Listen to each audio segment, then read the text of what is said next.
Founder of Awaken to Your Calling, Susan Kerby stands for speaking your truth.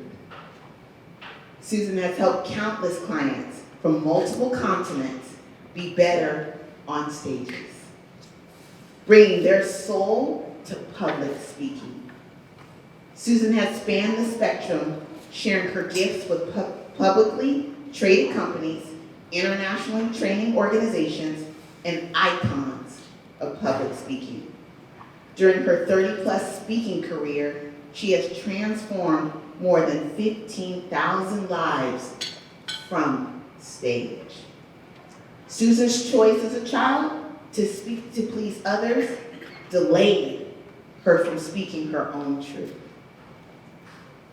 Tired of ending up frazzled, Susan found her voice and shares her life-changing journey.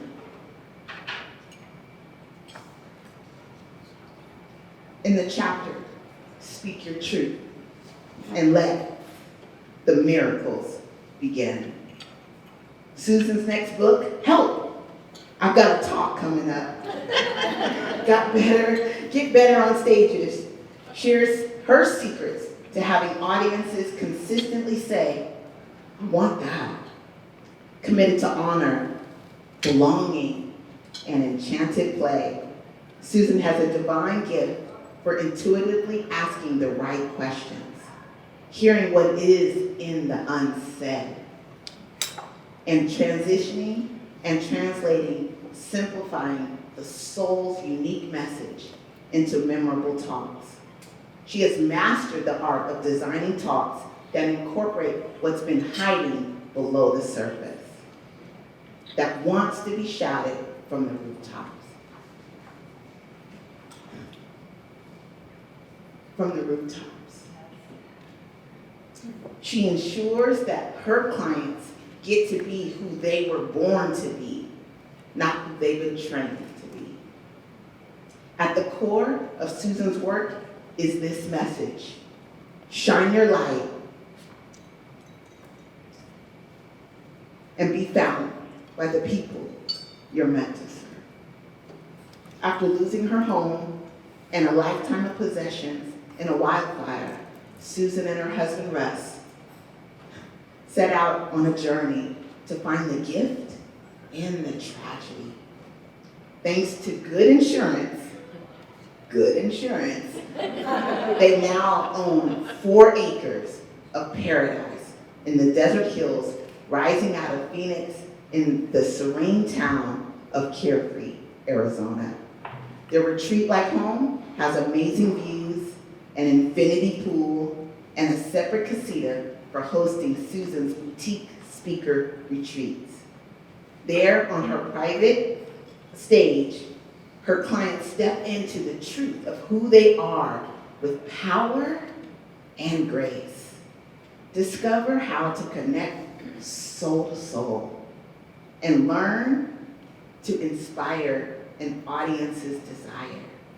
Susan is highly esteemed for speaking the honest truth in a way that is compassionate, playful, and empowering. Susan sees the beginning and sees the end and counts on the miracle in the middle. Her clients affirm the miracle always comes and proclaim Susan is the answer to my prayers. Please help me welcome founder, international best-selling author, award-winning speaker, and soulful master trainer, Susan Kerby.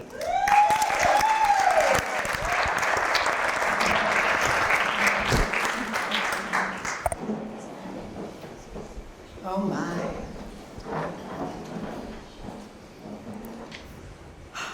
I'm coming out. I want the world to know. Got to let it show. I'm coming out. It's Diana Ross, but that's my song.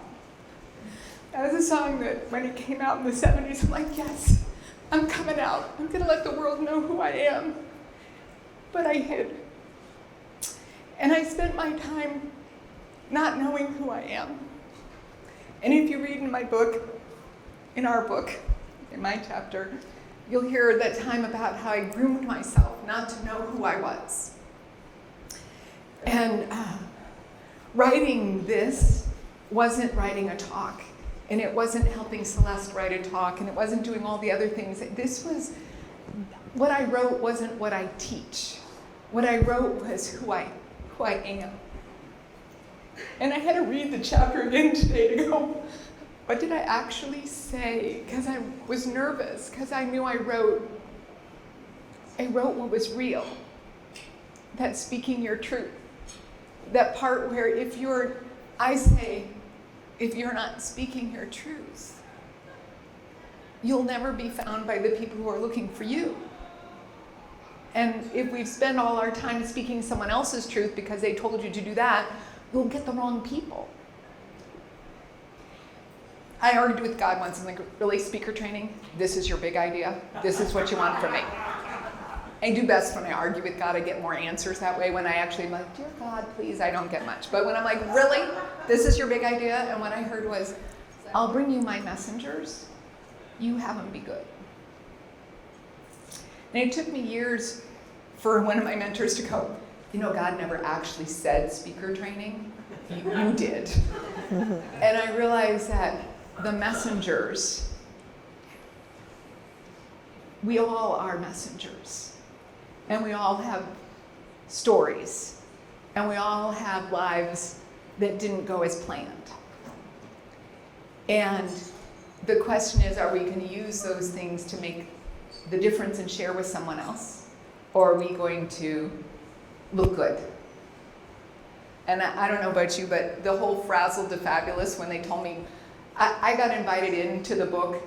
They meet every Monday, and they said, Susan, we want to add you to the book. I'm like, okay. They go, the name is Frazzled to Fabulous. I'm like, oh, can we call it something else? She goes, no, the book has already been named. I'm like, okay. And I realized, I thought I never was frazzled.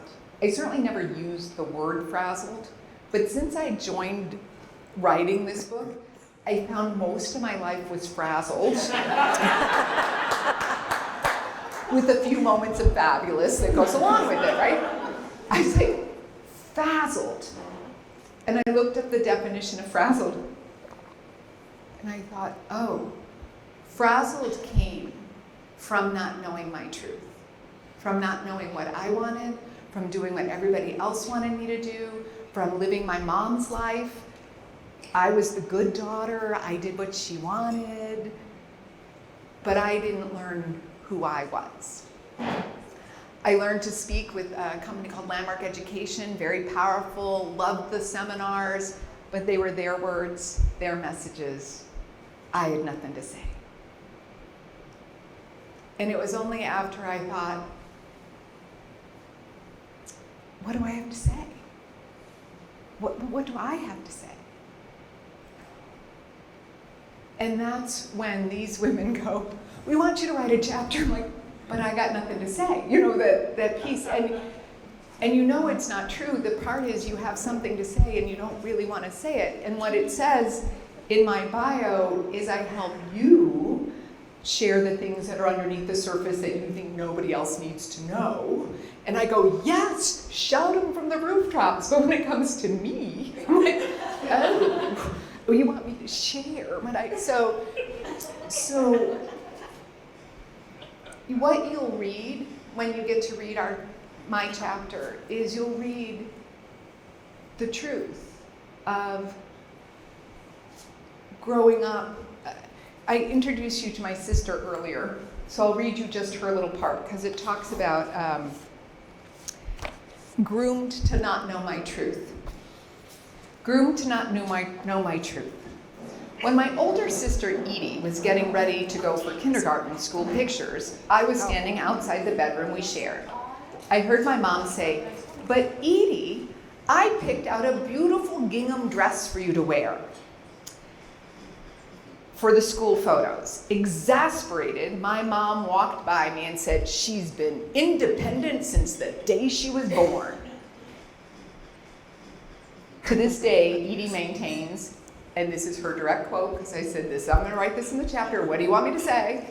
She says, That raspberry pink dress with pleated skirt and matching sweater that I wore that day was way cuter than the frumpy dress Mom had picked out. My sister spoke her truth, and my mom was not happy. I wasn't sure what independent meant, but I sensed it wasn't good, and at the early age of 4, I became clear it wasn't good to do or say what I want. So it's amazing how early on you go, that doesn't look good, I'll do this instead. And if you keep doing, I'm going to please everybody else, you never get to know what pleases you. So in this book, the journey is yours to take. I share with you things about feeling free to feel freely. This is like, how do you even know what you want? That was my question. Like, I don't even know what I want.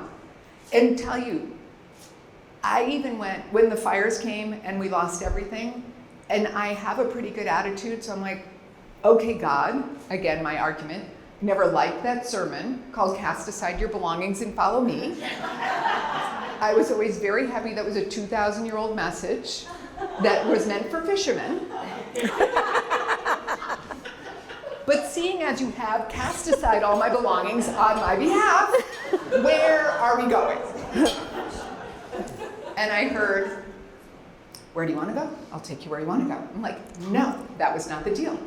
You cast aside my belongings, I am obedient, I am following you. And even God goes, no, I'll take you where you want to go. Where do you want to go? And that was a whole nother level of, where did I want to go? I didn't really want to go.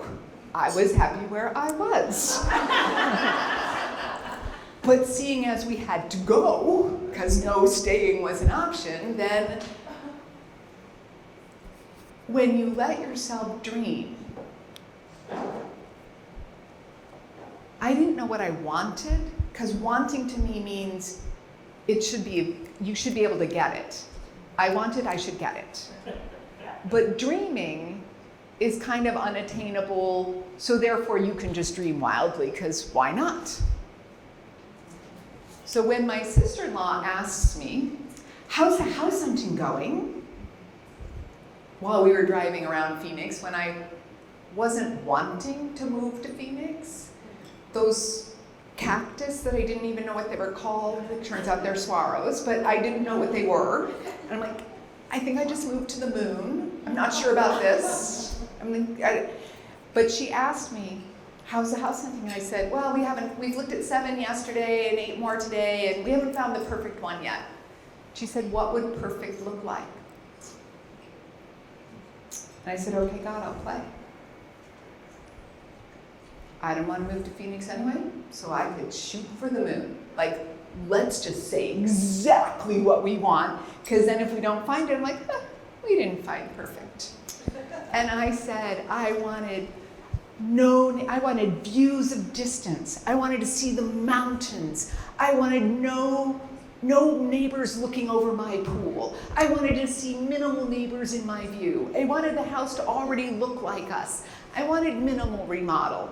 I should have said no remodel, but I did not, so. I said I wanted to have a place where I could hold my seminars. I wanted a place where my mom could live. And then I sent it, and I go, and I want to see God's presence from every view.